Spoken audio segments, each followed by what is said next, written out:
I'm back again with another video of my channel।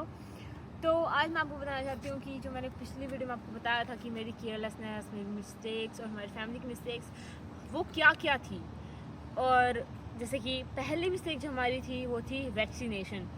जैसे India में क्या होता है कि हमें जैसे सिर्फ स्कूल में गए और मतलब एडमिशन हो गया, बट यहाँ पे वैक्सीन्स लगवाना बहुत ज़रूरी है। यहाँ पे जब हम वहाँ पे गए ना तो उन्होंने हमें कहा कि भाई आपको इन वैक्सीन्स की हमें रिपोर्ट देनी पड़ेगी कि भाई आपको ये लगी हुई है। हमें ऐसे भी हमने तो इन्हें संभाल के भी नहीं रखा, क्योंकि इंडिया में तो कभी संभालने की ज़रूरत भी नहीं पड़ी, तो हमने संभाल के रखा नहीं। और यहाँ आए हम, इन्होंने मांगा, हम इतने शौक हुए अब हम क्या करें। हम डॉक्टर के पास गए, हमने उनसे पूछा भाई अब हम क्या करें। हमने कुछ वैक्सीन यहाँ लगवाई थी, अमेरिका में बोन थी।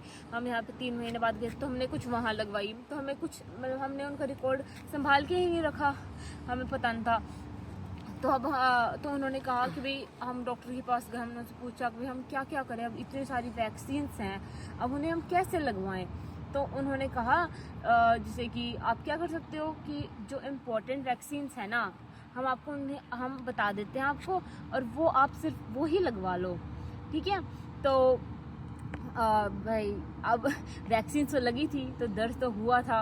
उन्होंने हमें सिर्फ 5 या 5 वैक्सीन लगवाई थी, और मुझे यहाँ 3 लगती थी, 2 यहाँ लगती थी, और अभी तक भी कंप्लीट नहीं हुआ है। 2 पड़ी हैं, मतलब अभी मुझे सिर्फ 2 लगी हैं, अब आगे भी मुझे अभी लगने वाली है। तो मतलब बहुत पेन होता था, बट स्टिल मुझे सहन करना पड़ा। मैं क्या कर सकती हूँ। इसलिए मैं चाहती हूँ कि आप लोगों के साथ ऐसी गलती ना हो। इसलिए मैं चाहती हूँ कि आप अपनी डॉक्यूमेंट्स को संभाल के रखो, ताकि अगर आपको फ्यूचर में आने का प्लान हो, या फिर आप सोचते हो कि भाई यहाँ की लाइफ ज़्यादा अच्छी है और हमें वहाँ जाके ट्राई करना चाहिए, वहाँ की पढ़ाई करनी चाहिए, तो आपको यहाँ की लाइफ के लिए पहले अपने डॉक्यूमेंट्स सेफ रखने पड़ेंगे। और बहुत सारे डॉक्यूमेंट्स हैं जो ऐसे ही हैं जो बहुत इंपॉर्टेंट है यहाँ के लिए। तो वो मैं आपको अगली वीडियो में बताती हूँ। Okay, bye bye.